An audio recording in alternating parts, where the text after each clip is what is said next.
If you ever forget your password, the emergency key is the only way to recover access to your Devolutions hub. It restores the link between your Devolutions account and your Devolutions hub. To recover your account, start by going to the Devolutions portal and enter your username. In my case, I'll enter venderson@windjammer.co and click on Continue. Next, you'll have to click on Forget Your Password. Now click on Next. An access code will be sent to your email address. When you've received your email with the access code, you can simply copy it and paste it in here and click on Next. Now make sure to have your emergency kit in hand before continuing with the process. When you are ready, go ahead and click on Emergency Kit. If you've read the messages and still wish to proceed, go ahead and click on I understand and accept the risks and click on Next. From there, you'll want to set up your new password. When your new password is configured, click on Update My Password.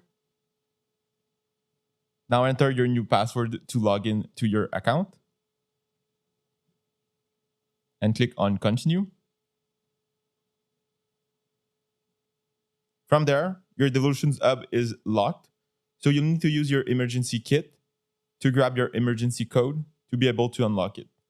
So go ahead and open your emergency kit that you've downloaded earlier when you created your hub space. And you'll want to copy the emergency code and paste it here in the field.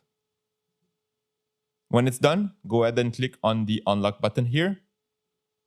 And with the emergency kit, you've successfully reset your password and unlocked your Devolutions hub. If you wish to reset or download a new emergency kit, you can head over to the Administration tab, and at the bottom, you'll find Emergency Kit. From there, you'll be able to click on Reset Emergency Kit and click on Reset, and it will download you a new emergency kit. Note that the Reset Emergency Kit option is only available if you are the owner of the hub space. Also, since 2025.2 update, a new pop-up will appear every 6 months to make sure that you have a valid emergency kit. The pop-up will allow you to either validate your emergency kit to see if it's still up to date. You'll be able to generate a new emergency kit or select that you already have a valid emergency kit and you know where it's stored.